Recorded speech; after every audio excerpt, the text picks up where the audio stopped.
If I were to ask you what your thoughts on Luigi are, a few things may come to mind. What do I think about the sub-5 green man? Take a guess. I fucking hate him. I hate his silly little green hat and his Slenderman phenotype body.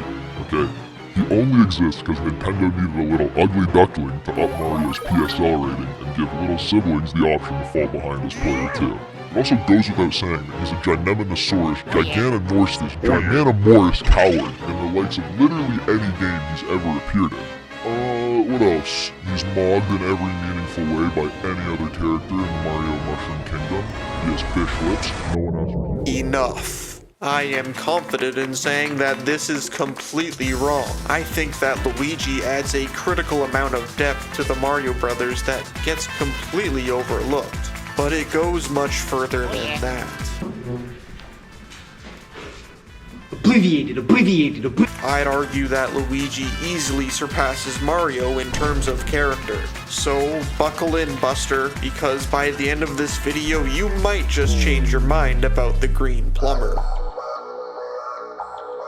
When it comes to Mario, you might think the story elements are pretty bare bones. And as for the main games in the series, you would be completely right. However, it's through the various spin-off games that Nintendo really goes ham on the world building and character development. And in Paper Mario, we can find the foundation for Luigi's inner thoughts by going out of our way to invade his privacy and go through his diary. Ethical concerns aside, this diary gives us a lot of important information on who Luigi really is. Mostly through entries detailing his frustrations with the fact that Mario is going on a brand new adventure without him. You can tell Luigi is confused as to why Mario didn't care to bring him along this time, especially when considering the other adventures Luigi has been a part of. But despite this potential slight by Mario, Luigi remains loving and supportive of his brother and his endeavors. One might read this diary and see nothing more than unimportant complaints from an inferior brother. But what I see is a man of family values. A kind-hearted soul who just wants to spend time with his sibling through a great adventure. He doesn't even tell Mario about his concerns out of pure selflessness. While this is all incredibly telling of Luigi's character, it barely scratches the surface compared to the seed Nintendo planted all those years ago.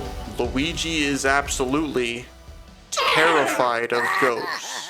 Can't stand the thought of them. I mean, who can blame him? In the Mushroom Kingdom, ghosts are very real and 100% malicious. Luigi's Mansion was the launch title for the Nintendo GameCube. Releasing in 2001, Luigi would shock the masses by not only going on an epic of his own, but also by taking the spotlight away from Mario. This has never been done before. Please don't make me talk about Mario is missing. It was safe to say he had big shoes to fill, and he absolutely delivered. In this arcade-style collectathon, you are heavily rewarded for exploring a well-designed house of horrors. It's fun, but who really gaff? We're here to talk about what this means for Luigi's legacy. And it means a lot. King Boo deviously tricks Luigi into thinking he won a mansion, and being a man of family values, his first instinct is to tell his beloved brother to meet him there to celebrate. Mario gets there first, and gets caught with his overalls down, getting completely captured. I repeat.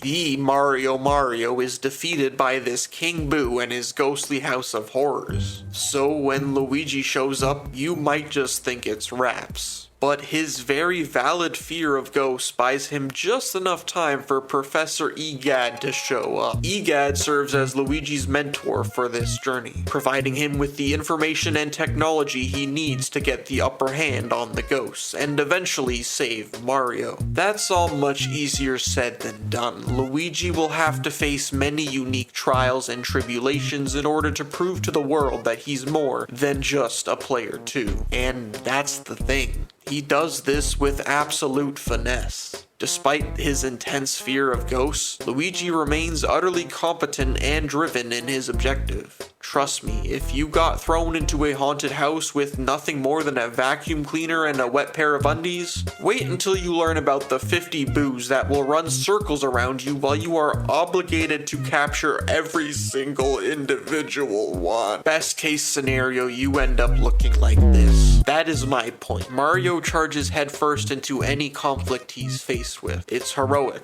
it's iconic, but it only gets him so far. There's no internal battle, no hesitation, no 50 boos, just very simple heroism. Luigi, on the other hand, is a lot more human. There are things holding him back. Every step he takes inside that mansion is a difficult choice. His instincts are screaming at him to run away and hide, but he never does. He keeps pushing forward, not because he's fearless, but because his brother needs him. By the time Luigi makes it to King Boo, he's not the same man he once was. Sure, he remains scared, he always will, but now he knows that his fear doesn't control him. That's character, that's bravery, and something that Mario is missing.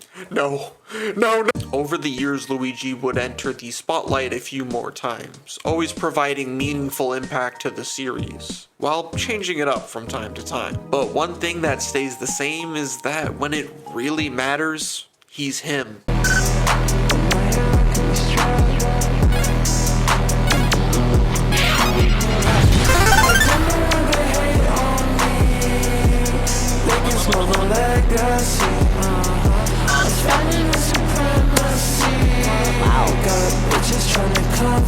È tutto, sir, matato.